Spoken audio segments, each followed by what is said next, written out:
Halo pasukan hati miskin, balik lagi sama gue, S.I. Nomi, sang sensei inovasi dan optimasi.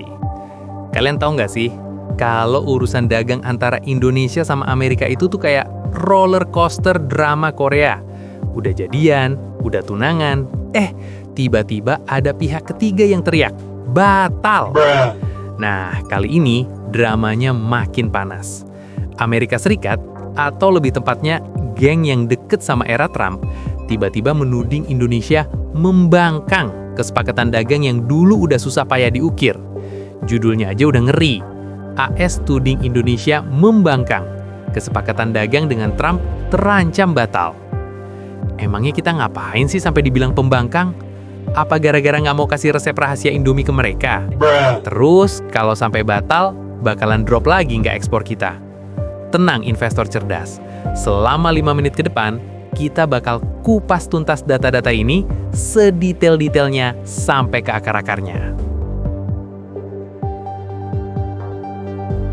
Cinta lama bersemi kembali.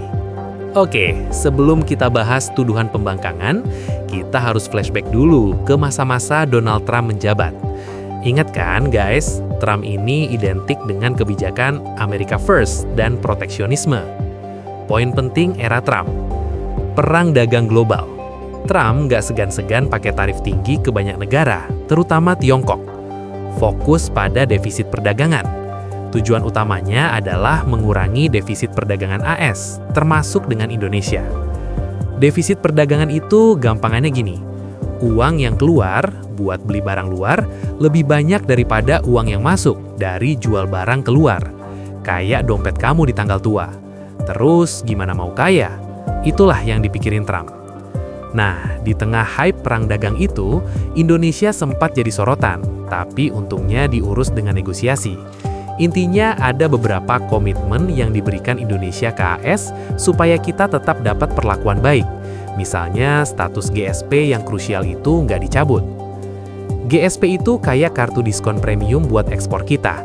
Dengan GSP, ribuan produk Indonesia bisa masuk AS dengan bea masuk 0%, alias gratis tis-tis.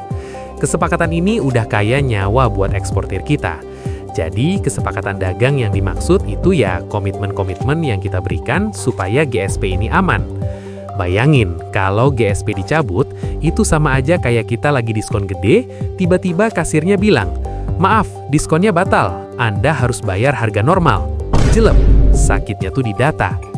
Jadi, dasar masalahnya adalah AS merasa komitmen yang kita janjiin di era Trump itu nggak dijalankan dengan baik sekarang. Tuduhan pembangkangan. Sekarang kita masuk ke inti tuduhannya. Apa sih yang membuat AS sampai bilang kita membangkang? Tuduhan ini biasanya datang dari laporan perdagangan atau kelompok lobi di AS yang punya kepentingan. 3 pilar utama tuduhan. 1. Hambatan non-tarif atau NTB pada impor AS. Contoh spesifik, proses izin impor yang lama, standarisasi SNI yang dianggap terlalu ketat untuk produk tertentu. Ini kayak kita janjian, boleh kok bawa barang ke rumah gue, tapi pas nyampe gerbang rumahnya dikunci. Hambatan non-tarif, NTB. Ini bukan tarif uang, tapi regulasi yang ngeselin. Intinya dipersulit. Kayak mau masuk klub elit harus pakai batik, sandal, dan bawa surat keterangan RT RW. Ribet kan? Itu dia NTB.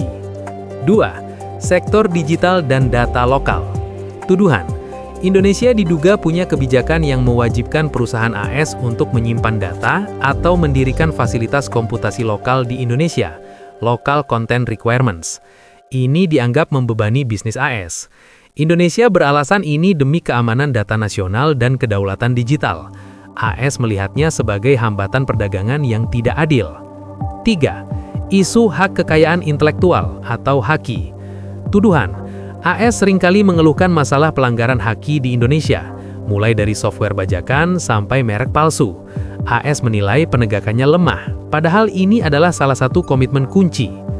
Kenapa isu ini muncul lagi, apalagi dikaitkan dengan Trump? Karena di AS, menjelang pemilu, isu perdagangan ini selalu jadi senjata politik. Kubu Trump dan pendukungnya menggunakan isu ini untuk menunjukkan bahwa pemerintahan sekarang, yaitu Biden, itu terlalu lembek dan harus kembali ke kebijakan keras ala Trump. Tuduhan ini bukan hanya soal dagang investor cerdas, ini juga soal politik domestik AS yang numpang lewat di Indonesia.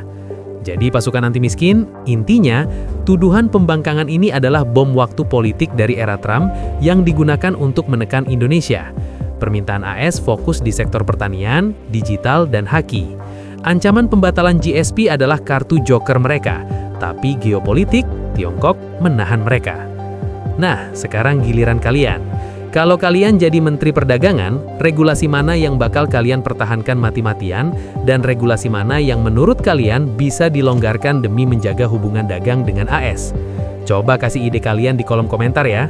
Data sensei kalian perlu diuji. Jangan lupa like, share video Kupas Tuntas ini kalau kalian merasa tercerahkan, dan subscribe channel Kupas Tuntas biar nggak ketinggalan drama-drama ekonomi global yang lebih seru lagi. Terima kasih sudah nonton sampai habis. Semoga hubungan dagang RI-AS ini nggak berakhir kayak hubungan LDR yang penuh curiga.